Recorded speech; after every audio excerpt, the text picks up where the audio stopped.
अब प्रसंग चल रहा है कि भजन करो उस रबदा जो दाता है कुल सबका।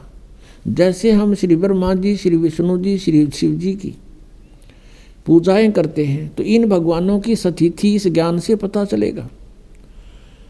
अब क्या होता है कि जब भगवान शिव ने देखा कि अस्थि पिंजर भी नहीं रहा तेरे पास, फिर उसका मोह भंग हो गया। मोह भंग हुआ तो उसने जो सोचा कि ये हालत मेरी किस कारण से हुई।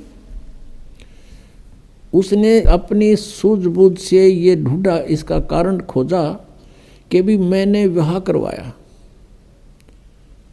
और पत्नी पर विश्वास किया, मेरी पत्नी ने मेरे से विश्वासघात किया, मेरे से पीछे से जाकर के एक परपुरुष से इसने बात की और अन्य रूप धारण कर लिया। ये कुछ भी कर सकती थी, जिस कारण से वो अक्षुब्ध हो गया और उससे बात करनी बंद कर दी कि मैं तेरे ऊपर बहुत विश्वास करता था, तू भी विश्वासघातन निकली, तो मैं किस पे विश्वास करूं। इस निष्कर्ष से भगवान शिव ने सोचा कि मैंने विवाह करवाया तो पत्नी में मोह हुआ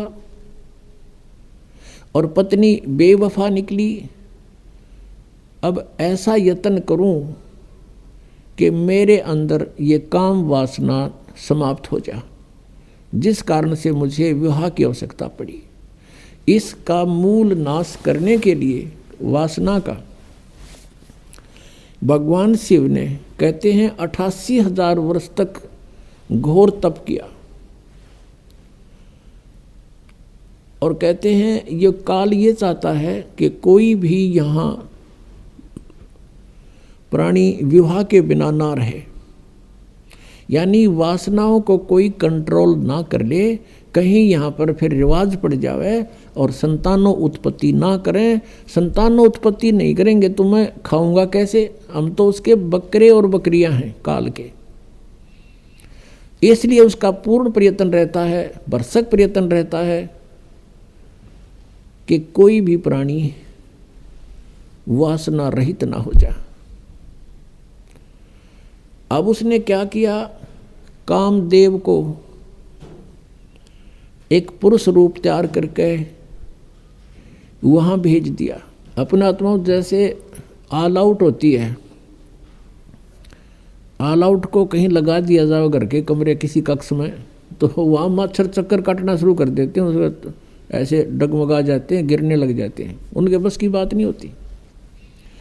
ऐसे एक देव है, उसके अंदर उसने ये गुण विशेष भर रखा काल ने, और वो जाकर के वहाँ बैठा दिया उसके आसपास। तो उसके कारण भी भगवान शिव जी में कोई अंतर नहीं हुआ, वो तप करता ही रहा।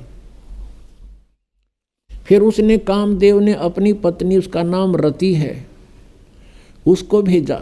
वो बहुत खूबसूरत है, भगवान शिव के सामने डांस करने लगी। उसने सारा कुछ कर लिया, भगवान शिव पर कोई असर नहीं हुआ।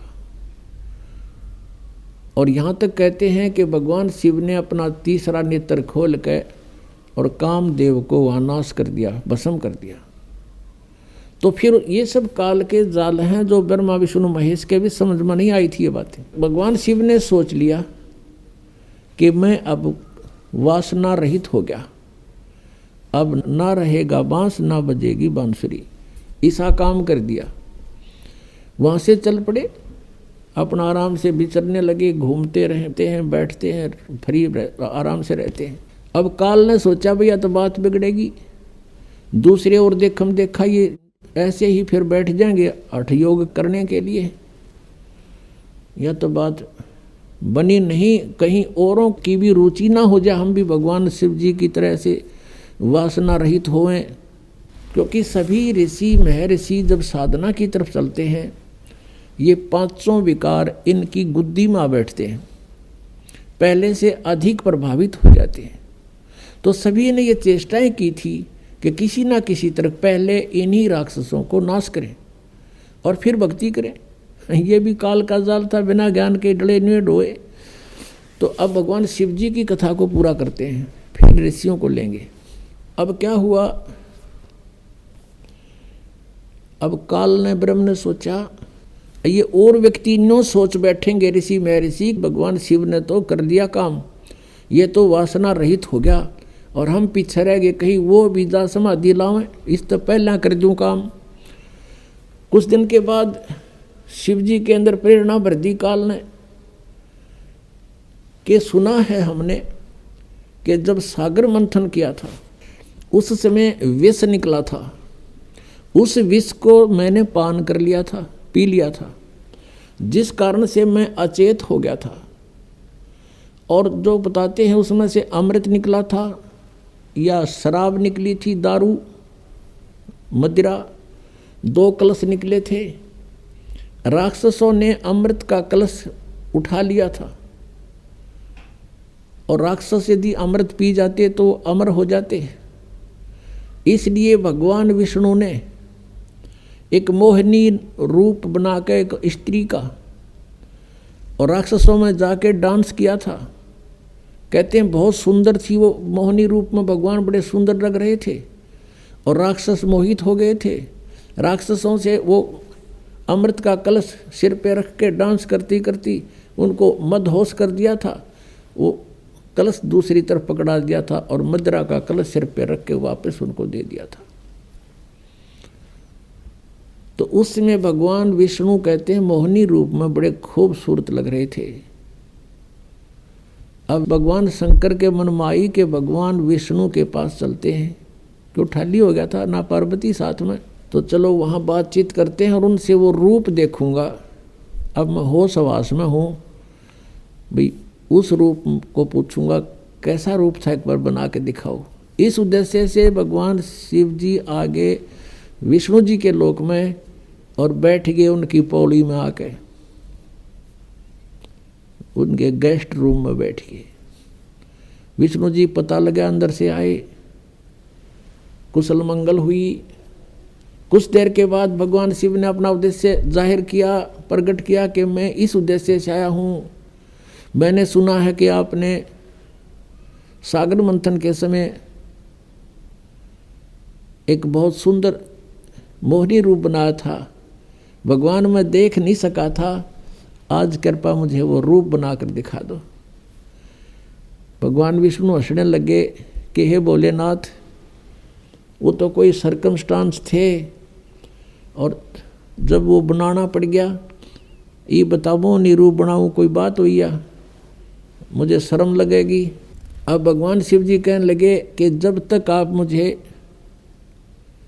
वो रूप बनाकर नहीं दिखाओगे तब तक मैं यहाँ से नहीं जाता। मैं तो ये बैठ गया और बैठ गया उनके द्वार का आगे पार्क में, बगीची में हठ योग करके। भगवान विष्णु ने सोचा कि 88,000 वर्ष तक ये उड़ा बैठ के आ गए, अरे भी इसने आड़े चमटा गाड़ दिया, ये उठे नहीं। इससे पीछा छुटवाने के लिए भगवान विष्णु ने कहा, वहाँ तो उनसे कहा कि नहीं ऐसा नहीं हुआ करता, ये मुझे शर्म आती है, मैं नहीं ऐसा कर सकता। यूँ कह के अपने घर में अंदर चले गए महल में। वहाँ से अंतर ध्यान हो गए और उसी बाग में, सामने भगवान विष्णु का बाग था उस रेस्टोरेंट का, उसमें कुछ दूरी पर एक सुंदर लड़की का रूप धारण कर लिया। और भगवान शिव जी की दृष्टि जब पड़ी, भगवान शिव जी उठ कर चाल पड़े हैं और वो मोहिनी रूप आगे आगे चलने लगा, वो पीछे पीछे। भगवान ने भी स्पीड पकड़ दी, अच्छी दूर तेजी से चलने लगा और वो कभी वृक्षों से इधर हो जावे, कभी इधर से, और जाके भगवान शिव ने उसका हाथ पकड़ लिया। पहले भगवान शंकर पूछ रहे थे विष्णु जी से कि ईसा मोहिनी रूप के हो गया, सारे बावले बना दिए हुए, राक्षस उन होश ना रहे आग भी, तो उसने कलश भी बदल दिया, ऐसे कभी हो सकता है, न्यू कह रहे थे। तो जब उसने देखा भगवान शिव जी ने सीधे चल पड़े, लड़की तो ऐसे ऐसे चल रही है छड़ों से कांटों से बच के, और भगवान शिव जी सीधा कांटा में गौ लिया बाईपास और जाकर उस लड़की का हाथ पकड़ लिया।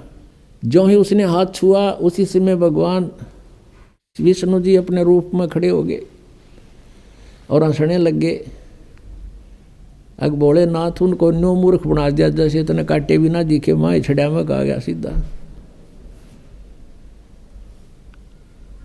और उधर से वह वासना कित गई, 88,000 वर्ष डरे ढोकाया तू, कहाँ गई वो साधना तेरी। इसके विषय में परमेश्वर कबीर जी कहते हैं जैसे अग्न काष्ठ के माही, है व्यापक पर दिखे नाही। ऐसे कामदेव पर चंडा, व्यापक सकल दीप नौखंडा।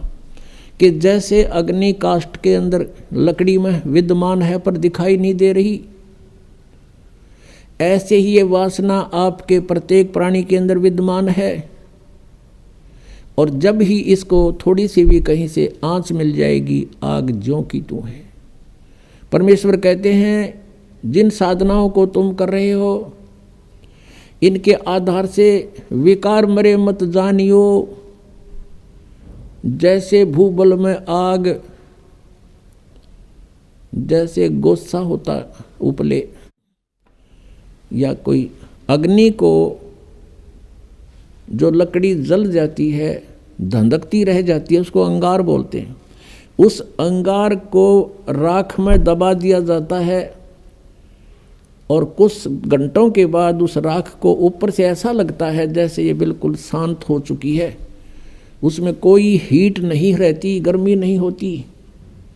और जब उसको निकाला जाता है तो वो आग, वो लकड़ी पहले से भी अधिक तेज मिलती है, धंधकती मिलती है, वो कोयला।